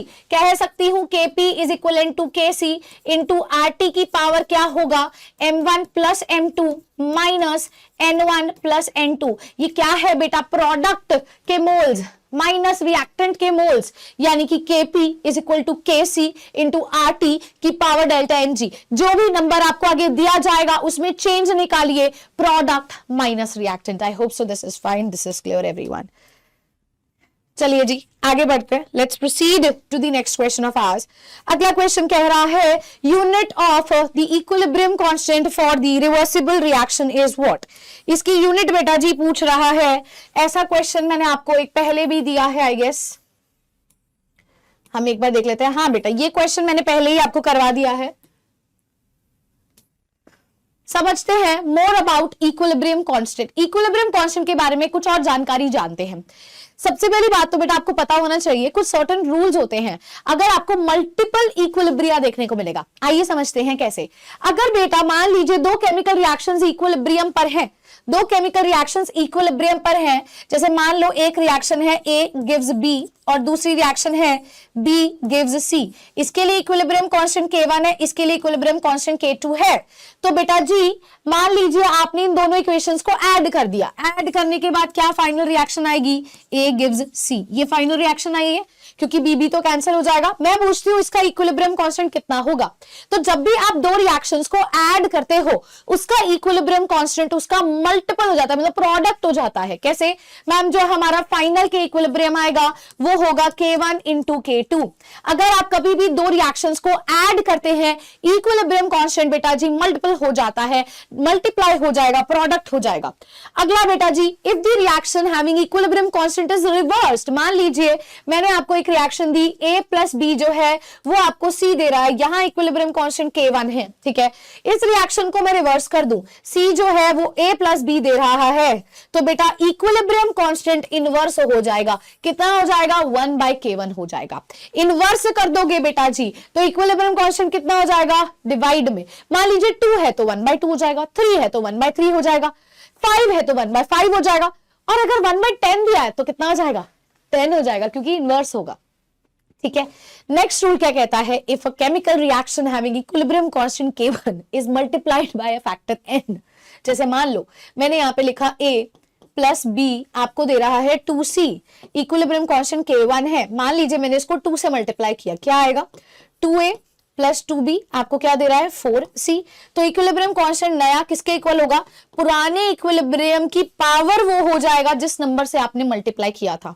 तो किसी भी नंबर से आप मल्टीप्लाई करोगे बेटा वो नए इक्विलिब्रियम जो होगा पुराने वाले की पावर वो हो जाएगा। देखिए ध्यान से, अगर आपने एक n नंबर से मल्टीप्लाई किया है तो बेटा नया इक्विलिब्रियम क्या होगा, यहां इसको इधर लिख दीजिए K1 की पावर n। ठीक है, K1 की पावर बेटा n हो जाएगा। इसी के साथ एक सवाल देखते हैं, समझते हैं इसको। If the equilibrium constant of the reaction, मान लीजिए एक रिएक्शन दिया है, इसका इक्विलिब्रियम कांस्टेंट है 0.25, आपसे पूछ रहा है इस रिएक्शन का इक्विलिब्रियम कांस्टेंट कितना होगा। आइए इस रिएक्शन को लिखते हैं। मैम 2HI जो है वो हमें दे रहा है H2 plus I2, equilibrium constant है 0.25। बोल रहा है अगर रिएक्शन ऐसे होती H2 प्लस I2 2HI तो इक्विलिब्रियम कांस्टेंट कितना होगा। बेटा अगर आप ऑब्जर्व करो तो आपने रिएक्शन को रिवर्स कर दिया है। जब रिएक्शन को रिवर्स करते हैं इक्विलिब्रियम कांस्टेंट इनवर्स हो जाता है, यानी कि 1/0.25 हो जाएगा। इसकी डेसिमल को लिखे 100/25, यानी कि मैम यहां से आंसर आ जाएगा जी 4। आंसर कितना हो जाएगा बच्चा, 4 हो जाएगा। चलिए चलते हैं अगले सवाल की तरफ। मान लीजिए बच्चा आपको एक क्वेश्चन दिया गया है, कह रहा है एक्सप्रेशन क्या होगा केपी एंड केसी का। तो बड़ा ध्यान से देखो, सबसे पहली बात तो हमें यहाँ पे पता है केपी होता है केसी इंटू आर टी की पावर डेल्टा एनजी, ये होता है। अब पहले निकालते हैं डेल्टा एनजी। डेल्टा एनजी का मतलब होता है number of moles of product minus two that of reactant. Product में कितने वैल्यू दे रखी है बेटा, 2 दी हुई है। रिएक्टेंट में कितनी दी हुई है, इसके आगे कुछ भी नहीं है, 1 लोगे, इसके आगे 3 है, तो यानी कि 1 + 3 कितना होगा, 2 - 4, यानी कि बेटा यहां से माइनस का 2 आ जाएगा। इसको देखें तो Kp is equal to Kc into R T की वैल्यू पावर में -2 जाएगा, पावर में -2 जाएगा। ऑप्शन नंबर सी मेरा बच्चा बिल्कुल सही आंसर इस क्वेश्चन का हो जाएगा। चलिए इसी के साथ चलते हैं जी अगले सवाल की तरफ। अगले सवाल की तरफ again a relationship based question. ध्यान से बच्चा इस क्वेश्चन को देखना। आपको यहाँ पे 2 रिएक्शंस दी गई है। पहली रिएक्शन में कह रहा है 2NO2 जो है वो फॉर्म कर रहा है 2NO + O2। इस केस के लिए बेटा जी उसने आपको इक्विलिब्रियम कांस्टेंट बोला है 1.6 × 10⁻12, राइट। अब कह रहा है अगर रिएक्शन हमने बोल दी NO + ½ O2, आपको दे रहा है यहां से NO2, तो K इक्विलिब्रियम कितना होगा या Kc कितना होगा। पहली चीज देखिए बच्चे, एक छोटी सी चीज समझो, ये NO2 यहां पर प्रोडक्ट साइड में आ गया, मतलब आपने रिएक्शन को रिवर्स किया। रिवर्स करने का मतलब आपका जो इक्विलिब्रियम कांस्टेंट है वो इनवर्स हो जाएगा। मतलब अगर ये K है तो ये 1/K होगा, पहली बात, क्योंकि उल्टा कर दिया। अब उल्टा तो कर दिया ठीक है, लेकिन यहाँ 2 था, यहाँ 1 है, मतलब तुमने इस इक्वेशन को किससे मल्टीप्लाई किया, अभी यहाँ पे 1 आ गया। बेटा मैंने इसको हाफ से मल्टीप्लाई किया, इस पूरी इक्वेशन को हाफ से मल्टीप्लाई किया, देख लो ½ O2 आ रहा है, NO आ रहा है, NO2 आ रहा है, तो मतलब जिससे मल्टीप्लाई करते हैं वो उसकी पावर में चला जाता है, यानी कि 1/2 को हम √K भी तो बोल सकते हैं। तो हमें यहां से आंसर मिलेगा बेटा option number D is the correct answer. Quite easy. यहां 2 केसेस थे, इनवर्स वाला भी था, जिसे रिवर्स करोगे रिएक्शन को तो इनवर्स हो जाएगा, दूसरा बेटा मल्टीप्लाई करेंगे एक नंबर से तो बेटा वो पावर में जाएगा। चलिए इसी के साथ स्टार्ट करते हैं हमारा अगला सेगमेंट, जिसका नाम है रिएक्शन कोएफिशिएंट। अब रिएक्शन कोएफिशिएंट क्या होता है बेटा, जब भी कोई एक सर्टेन रिएक्शन इक्विलिब्रियम पॉइंट पर देखी जाए, यानी कि ऐसे पॉइंट पर जब आपकी कंसंट्रेशन रिएक्टेंट एंड प्रोडक्ट की सेम है, तब उस पॉइंट को आपने इक्विलिब्रियम पॉइंट बोला। लेकिन उस पॉइंट को छोड़ करके किसी और पॉइंट पर अगर मैं वैल्यू देखना चाहूं तो वो बेटा जी रेशो प्रोडक्ट की कंसंट्रेशन बाय रिएक्टेंट की कंसंट्रेशन का रेशो कहलाता है रिएक्शन कोएफिशिएंट। यानी अदर देन इक्विलिब्रियम पॉइंट कोई भी पॉइंट पर एक्सप्रेशन लिखोगे तो वो रिएक्शन कोएफिशिएंट कहलाएगा। आइए इसको समझते हैं। At each point in a reaction we can write a ratio of concentration terms having the same form as that of equilibrium constant expression। उसी तरीके से लिखो जैसे आप equilibrium constant के expression को लिखते हो। ये जो रेशो होता है इसको रिएक्शन कोएफिशिएंट कहते हैं, क्यू सिंबल से डिनोट करते हैं, और ये बेटा जी डायरेक्शन प्रिडिक्ट करने में मदद करता है, भी रिएक्शन किस डायरेक्शन में जाएगी। आइए समझते हैं कैसे। आप इसको ऐसे समझे, अगर बेटा मान लीजिए आपके पास जो क्यूसी है उसकी वैल्यू कम है के इक्विलिब्रियम से, यहां क्यूसी की वैल्यू कम है, वहां क्यूसी की वैल्यू ज्यादा है। क्यूसी की वैल्यू अगर कम होगी तो क्यूसी क्या कोशिश करेगा, रिएक्शन कोएफिशिएंट क्या कोशिश करेगा, इक्विलिब्रियम पे आने का। कैसे आएगा, जब ये कौन सी डायरेक्शन में जाएगा, फॉरवर्ड। बेटा हर कोई भी पॉइंट पर हम अगर एक रिएक्शन में है, हम स्टेबिलिटी गेन करने की कोशिश करेंगे, यानी कि इक्विलिब्रियम पे आने की कोशिश करेंगे। तो अगर क्यूसी की वैल्यू के इक्विलिब्रियम से कम है, कम होगी वैल्यू, तो कोशिश करेगा वो इक्विलिब्रियम पे आने की। तो कैसे आएगा बेटा, फॉरवर्ड डायरेक्शन, आगे की तरफ आ रहा है, मतलब मैम रिएक्शन कौन सी डायरेक्शन में जाएगी, फॉरवर्ड में। कब, जब क्यूसी की वैल्यू क्या है, कम है के इक्विलिब्रियम से। अब इस चीज को आप ऐसे समझे भी मैम अगर क्यूसी की वैल्यू क्या है, ज्यादा है के इक्विलिब्रियम से, तो ये बेटा अगेन स्टेबिलिटी लेना चाहेगा। के इक्विलिब्रियम पे आने के लिए कौन सी डायरेक्शन में जा रहा है, बैकवर्ड। कौन सी डायरेक्शन में जा रहा है, बैकवर्ड। तो बेटा इस तरीके से आप डायरेक्शन ऑफ रिएक्शन प्रिडिक्ट कर सकते हो। चलिए आगे चलते हैं, let's proceed to the next part. यही चीज यहां पे लिखी है जो मैंने आपको बताया है। अगर मैं कहूं क्यूसी की वैल्यू के से कम है तो वो कहां जाने की कोशिश करेगा, आगे बढ़ने की कोशिश करेगा, फॉरवर्ड। आगे बढ़ने की कोशिश करने का मतलब वो क्या बनाएगा, प्रोडक्ट बनाएगा। आगे बढ़ना मतलब रिएक्टेंट से प्रोडक्ट में जाना, ठीक है। अगर बेटा क्यूसी की वैल्यू के से ज्यादा है तो बेटा वो कहां आएगा, इक्विलिब्रियम पे आने की कोशिश, यानी कि बैकवर्ड जाएगा। बैकवर्ड जाने का मतलब बेटा क्या होगा, वो रिएक्टेंट फिर से बनाने की कोशिश करेगा।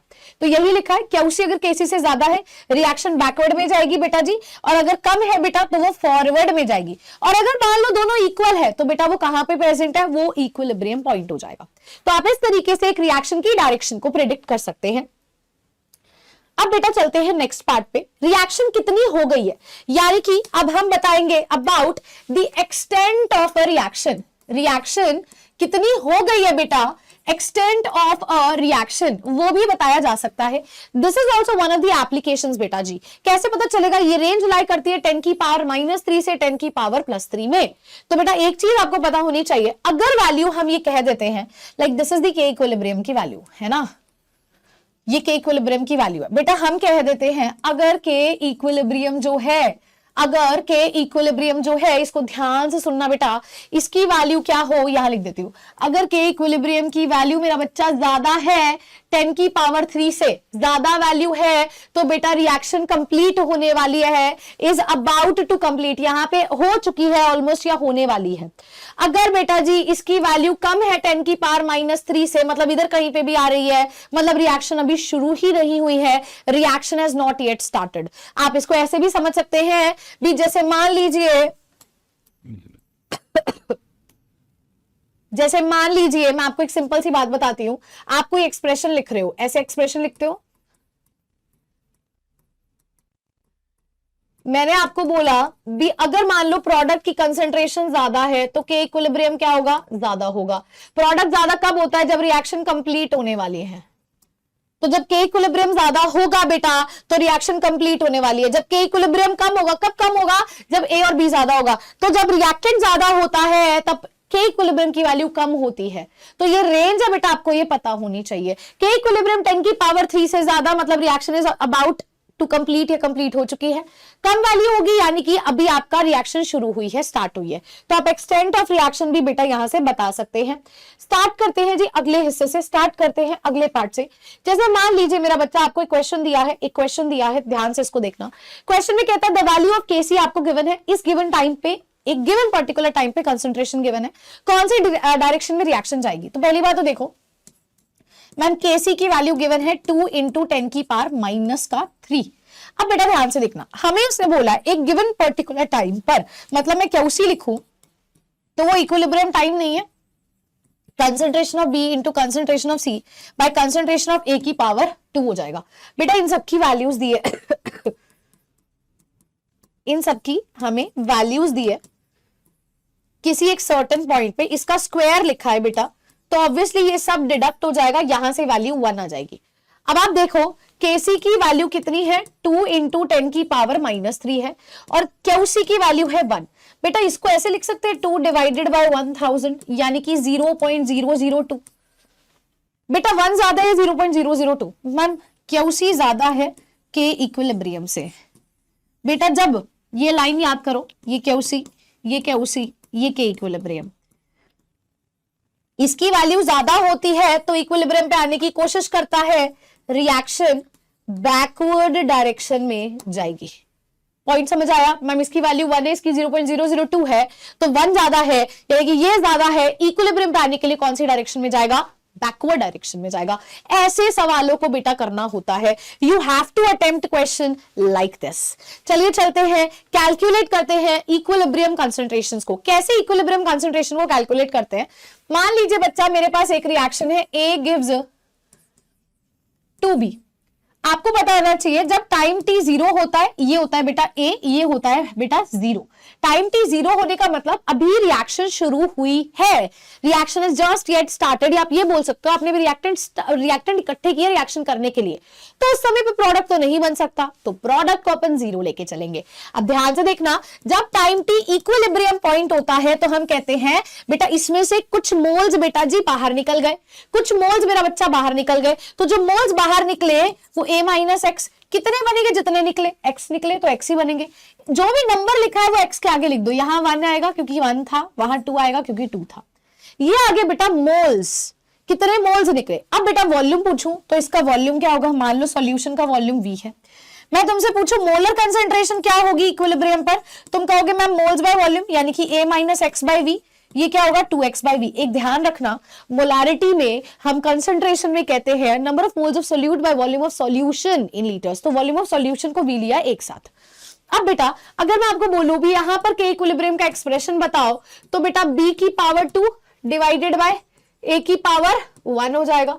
b की पावर 2 का मतलब यहां पे क्या आएगा बेटा 2x बाई वी का स्क्वायर बाय बेटा a minus x by V. कैसे लिखेंगे 4x square by we square, यहां पे क्या आएगा a माइनस एक्स और इसका v यहां आ जाएगा, तो बेटा आंसर क्या आएगा 4x square by a minus x into V. इस तरीके से बेटा आप इक्विलिब्रियम कंसंट्रेशंस निकाल सकते हैं। आपको ऐसे भी क्वेश्चंस कुछ देखने को मिलते हैं जहां पर वो ये कह देता है कि मान लीजिए 40% डिसोसिएशन हुई है, 40% ये टूटा है और पहले ये 6 मोल्स था, तो कैसे करोगे पहले 6 था, इसमें से 40% टूटा है, 40% किसका पहले इनिशियल का, इनिशियल 6 का, तो इस तरीके से बेटा आप इसको कैलकुलेट करते हो। मान लो मैंने बोला ये 6 था पहले मोल्स, इसकी 40% डिसोसिएशन हो गई, कितना रह गया वो तुम यहां लिख रहे हो, तो 6 में से 40% डिसोसिएट हो गया, 6 का ही, इतना रह जाएगा, ये वैल्यू आपकी यहां पर आएगी, इतना रह जाएगा, ये वैल्यू आपकी यहां पर आएगी। ऐसे कैलकुलेशन करनी होती है। तो ये बेटा इक्विलिब्रियम कंसंट्रेशन का आपको इस तरीके से कैलकुलेशन करना होता है एवरीबॉडी। अब हम देखने जा रहे हैं what is the relationship between delta G, या जी आप कह दो, क्यूसी कह दो, और के इक्विलिब्रियम, इनका क्या रिलेशनशिप है आइए समझते हैं।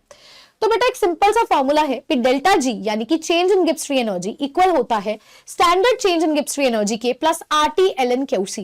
क्यूसी का मतलब क्या होता है रिएक्शन कोएफिशिएंट, यानी कि एक ऐसा point other than equilibrium point जहां पर आप इक्विलिब्रियम पॉइंट जैसा ही एक एक्सप्रेशन लिखते हो।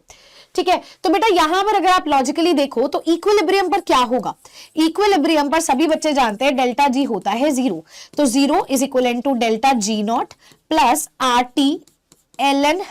अब यहां पे के इक्विलिब्रियम आ जाएगा, बेटा इसको यहां ले जाएं तो डेल्टा जी नॉट कितना होगा minus R T L N K equilibrium. बेटा एल एन को लॉगरिथम में चेंज करते हैं तो वहां पे 2.303 आ जाता है R T log to the base 10 K equilibrium. तो अगर आपसे कभी के इक्विलिब्रियम पूछ ले तब भी आप इस फॉर्मूला को निकाल रहे हो, डेल्टा जी नॉट पूछ ले तो भी ऐसे निकलेगा। इक्विलिब्रियम पे डेल्टा जी की वैल्यू कितनी होती है 0। आइए इसको देखते हैं फ्रॉम दी एनसीईआरटी। एनसीईआरटी की कुछ ऐसी बातें हैं जो हमें डायरेक्टली पढ़नी है। तो बेटा the value of Kc for a reaction does not depend upon the rate of reaction, however आपने पढ़ा है already, it is related to thermodynamics, that is delta G। Delta G अगर नेगेटिव होती है यानी रिएक्शन स्पॉन्टेनियस होती है, ये हम पहले पढ़ चुके हैं और आप आगे आने वाले चैप्टर में भी इसको देखोगे। When delta G is negative reaction spontaneous है और वो फॉरवर्ड डायरेक्शन में हो रही है। जब डेल्टा जी पॉजिटिव है रिएक्शन नॉन स्पॉन्टेनियस है बेटा जी, ठीक है, और रिएक्शन रिवर्स हो जाती है। डेल्टा जी जब 0 होता है तो रिएक्शन ने इक्विलिब्रियम अटेन कर लिया, जैसे कि मैंने यहां पर आपको मेंशन कर दिया। अब देखते हैं बेटा जी, आपको एक चीज जो पता होनी चाहिए, केसी और क्यूसी का जो रिलेशनशिप है, के इक्विलिब्रियम और क्यूसी का रिएक्शन कोएफिशिएंट का रिलेशनशिप है, वो मैंने आपको ऑलरेडी बताया है। जब क्यूसी की वैल्यू के इक्विलिब्रियम से कम है तो वो आगे जाने की कोशिश करता है, फॉरवर्ड डायरेक्शन होती है, उस समय पर डेल्टा जी की वैल्यू आपको नेगेटिव देखने को मिलेगी। ठीक है, फॉरवर्ड डायरेक्शन होने का मतलब क्या है, रिएक्शन जो है वो रिएक्टेंट प्रोडक्ट बनाना शुरू कर देते हैं। क्या उसी की वैल्यू ज्यादा होगी तो रिएक्शन बेटा बैकवर्ड डायरेक्शन में जाना शुरू करती है। बैकवर्ड डायरेक्शन में जाने का मतलब क्या होता है, रिएक्शन अभी शुरू हुई है, रिएक्टेंट ज्यादा बन रहा है, प्रोडक्ट कम है। रिएक्टेंट बेटा जी शिफ्ट होती है रिएक्टेंट की तरफ, रिएक्टेंट ज्यादा बन रहा है, बैकवर्ड डायरेक्शन है, वहां डेल्टा जी जो है वो पॉजिटिव होगा। यहां देखोगे तो डेल्टा जी नेगेटिव है, लेस देन 0 है, यहां डेल्टा जी मोर देन 0 है, मतलब पॉजिटिव है। अगर वो इक्वल होगा बेटा तो वो इक्विलिब्रियम पॉइंट होता है, डेल्टा जी उस समय पे 0 होता है और कोई चेंज नहीं होता है बेटा, जो जैसा है वो उस स्थिति में रहेगा, किसी डायरेक्शन में वो प्रोसीड नहीं करेगी। ये बेटा delta G, this is not delta G not, delta G not standard change होता है, ध्यान रखना। अच्छा, इसके बाद बेटा now we are going to start with the last segment of ours, जिसका नाम है फैक्टर्स अफेक्टिंग के इक्विलिब्रियम या factors affecting the equilibrium constant. तो बेटा यहां पर फैक्टर्स को समझने के लिए हमें सबसे पहले ली चैटलियर्स प्रिंसिपल के बारे में समझना होगा। एक ऐसा प्रिंसिपल जो कहता है भी अगर आपने कभी भी किसी चीज में बढ़ाव या घटाव कर दिया है, आपको उसके चेंज को अंडू करना पड़ेगा इक्विलिब्रियम पे आने के लिए। मतलब मैम समझ नहीं आई, सोचिए ये रिएक्टेंट है, ये प्रोडक्ट है, अगर आपने इसकी कंसंट्रेशन बढ़ा दी तो बेटा इक्विलिब्रियम इफेक्ट होगा। आप क्या करोगे इक्विलिब्रियम पे आने के लिए, बेटा इसको इसमें कन्वर्ट करना शुरू कर दोगे ताकि ये भी बढ़ जाए और इक्वल हो जाए। तो आपने क्या किया, जो भी अफेक्ट आया उसको चेंज को अंडू करोगे ताकि वापस से इक्विलिब्रियम सेट हो जाए। इसी को बोला जाता है ली चार्टलर्स प्रिंसिपल। आइए समझते हैं। तो ली चार्टलर्स प्रिंसिपल स्टेट करता है if a system is at equilibrium it is disturbed by a change in concentration. आप कंसंट्रेशन में बदलाव ले आओ, आप टेम्परेचर में बदलाव ले आओ, आप प्रेशर में बदलाव ले आओ, किसी चेंजेस में बदलाव ले आओ बेटा, system will shift its equilibrium position in such a way to undo that change. System कोशिश करेगा उस चेंज को अंडू करने की। ये रिएक्टेंट है, ये प्रोडक्ट है, इसकी कंसंट्रेशन बढ़ा दूंगी तो ये इसमें कन्वर्ट होने लग जाएगा बेटा जी, उस चेंज को अंडू करने की कोशिश करेगा ताकि दोनों फिर से इक्वल हो जाए। तो वो फॉरवर्ड डायरेक्शन में जाएगा तभी तो ये बेटा इसमें कन्वर्ट हो पाएगा। आई hope so this is clear and fine. क्या क्या बेटा जी चेंजेस होते हैं? सबसे पहला आता है change in concentration. Change in concentration के अंदर क्या होता है बेटा, मान लीजिए आपने रिएक्टेंट की कंसंट्रेशन बढ़ा दी, ये रिएक्टेंट है, ये प्रोडक्ट है, रिएक्टेंट की कंसंट्रेशन बढ़ा दी, अब अंडू करना है, वापस से इक्विलिब्रियम लेके आना है। क्या करोगे, रिएक्टेंट को कम करने की कोशिश करोगे ताकि प्रोडक्ट बन जाए और इक्वल हो जाए। तो रिएक्टेंट को तुम इसमें कन्वर्ट कब करोगे, रिएक्टेंट प्रोडक्ट में कब कन्वर्ट होता है, जब रिएक्शन फॉरवर्ड होती है, यानी कि कौन से डायरेक्शन, फॉरवर्ड डायरेक्शन, ताकि एक्स्ट्रा रिएक्टेंट कंज्यूम हो। अब सोचो ये रिएक्टेंट है, प्रोडक्ट है, प्रोडक्ट बढ़ा दी, फिर से इक्विलिब्रियम इफेक्ट हो गया। इक्विलिब्रियम में आने के लिए क्या करोगे, प्रोडक्ट को रिएक्टेंट में कन्वर्ट करोगे ताकि ये दोनों इक्वल हो जाए। यानी कि प्रोडक्ट रिएक्टेंट में कब कन्वर्ट होता है, जब बैकवर्ड रिएक्शन होती है। तो अगर कंसंट्रेशन प्रोडक्ट की बढ़ेगी तो बैकवर्ड रिएक्शन हो जाएगा ताकि ज्यादा प्रोडक्ट कन्वर्ट हो जाए रिएक्टेंट में। अच्छा, अगर रिएक्टेंट को घटा दोगे, मान लो ये रिएक्टेंट है, ये प्रोडक्ट है, इसको घटा दिया, घटाने से क्या होगा, इसको बढ़ाना पड़ेगा तभी इक्विलिब्रियम में आएगा। कैसे बढ़ाओगे, प्रोडक्ट को रिएक्टेंट में कन्वर्ट करोगे ताकि ये इक्वल हो। अगेन बेटा रिएक्शन कौन सी डायरेक्शन में जाएगी, बैकवर्ड में। अच्छा, अगला केस बेटा, अगर प्रोडक्ट को घटा दो, ये रिएक्टेंट ये प्रोडक्ट को घटा दिया, कैसे बढ़ाएंगे, जब रिएक्टेंट इसमें कंज्यूम होगा। ऐसे रिएक्टेंट कैसे कंज्यूम होगा, कौन सा डायरेक्शन, फॉरवर्ड डायरेक्शन। कौन सी डायरेक्शन, फॉरवर्ड डायरेक्शन। तो ऐसे आपको ली चार्टले प्रिंसिपल को यहां पे यूज करना है ताकि उस इफेक्ट को अंडू किया जा सके। चलिए चलते हैं बच्चे नेक्स्ट हमारे चेंज पर, जो कि है चेंज इन टेम्परेचर। तो चेंज इन टेम्परेचर को हम दो तरीके से समझते हैं। दो तरह के हमारी रिएक्शंस होती हैं, एक एक्सोथर्मिक, एक एंडोथर्मिक। एक्सोथर्मिक का मतलब होता है एग्जिट तो डेल्टा एच क्या होता है, यहां नेगेटिव। एंडो का मतलब आप उसे दे रहे हो, ठीक है, हीट प्रोवाइड कर रहे हो, इनसाइड बोल सकते हो, हीट दी जा रही है तो बेटा that is delta H is positive. बेटा अगेन आपको अंडू करना है, तो अगर आपने बेटा टेम्परेचर को कभी बढ़ाया, मान लीजिए एक्सोथर्मिक का मतलब हीट रिलीज हो रही है, हीट बाहर निकल रही है, और आपने टेम्परेचर बढ़ा दिया तो क्या करेगा, वो उस इफेक्ट को अंडू करने की कोशिश करेगा और रिएक्शन बैकवर्ड डायरेक्शन में जाएगी। ऐसे ही अगर आप टेम्परेचर बढ़ा देते हैं एंडोथर्मिक के केस में, जहां आप उसे हीट दे रहे थे, रिएक्शन बेटा फॉरवर्ड डायरेक्शन में जाएगी ताकि एक बैलेंस मेंटेन रहे। और इसका ऑपोजिट केस हमें किस में देखने को मिल जाएगा, डिक्रीज इन टेम्परेचर में। नेक्स्ट बेटा हमारे पास कुछ फैक्टर्स आते हैं, जैसे कि कैटलिस्ट का एडिशन आता है। तो बेटा कैटलिस्ट से इक्विलिब्रियम की पोजीशन में कोई चेंज नहीं आता। कैटलिस्ट बेसिकली रिएक्शन के रेट को बढ़ाने की कोशिश करता है। कैटलिस्ट इक्विलिब्रियम को कभी भी अफेक्ट नहीं करता है, एक तरह से एक्टिव साइट देता है। रिएक्शन करनी है तो रिएक्टेंट आएंगे और प्रोडक्ट बनाएंगे। तो हम कहते हैं no change in equilibrium position, no change in the value of K equilibrium. ये इक्विलिब्रियम को जल्दी से लाने की कोशिश करता है, यानी कि रेट ऑफ रिएक्शन को बढ़ा देता है। एडिशन अगर हम इनर्ट गैसेस का करते हैं तो क्या इफेक्ट होता है बेटा, देखिए अगर कांस्टेंट प्रेशर पे करते हो तो कोई इफेक्ट नहीं होता इक्विलिब्रियम पे, हाँ, लेकिन अगर कांस्टेंट वॉल्यूम पे बेटा ऐसा करा जाता है तो हाँ, वहां से इक्विलिब्रियम जो है वो आपका शिफ्ट करता है एज पर दी आप डायरेक्शन, कैसा आप वॉल्यूम इंक्रीज कर रहे हैं, कैसा आप प्रेशर इंक्रीज कर रहे हैं, डिक्रीज कर रहे हैं। कांस्टेंट वॉल्यूम मतलब वॉल्यूम में कोई चेंज नहीं आ रहा है, कांस्टेंट प्रेशर मतलब प्रेशर में कोई चेंज नहीं आ रहा है। कांस्टेंट प्रेशर में कोई बदलाव नहीं है, कांस्टेंट वॉल्यूम में आपको बदलाव देखने को मिलता है, क्योंकि आप वहां पे प्रेशर को बढ़ा रहे हैं या प्रेशर को घटा रहे हैं। इसी के साथ मेरा बच्चा आज का सेशन यहीं पर एंड होता है। आई होप सो आपको ये चैप्टर बहुत ही अच्छे तरीके से, बेहतरीन तरीके से क्लियर हो चुका होगा। This was all about chemical equilibrium and बेटा मैंने बहुत कोशिश की है भी आपको क्रिस्प तरीके से सारे कंटेंट को बहुत ही अच्छे तरीके से, बेहतरीन तरीके से पढ़ाया जाए। अगर आपको आज का सेशन अच्छा लगा है तो डू लेट मी नो, और ऐसे ही प्यारे प्यारे सेशंस आपके अपने वाईटी चैनल पर और आपको देखने को मिलेंगे। Till then take care everybody, take care of yourself, bye bye जी, see you, take care, thank you.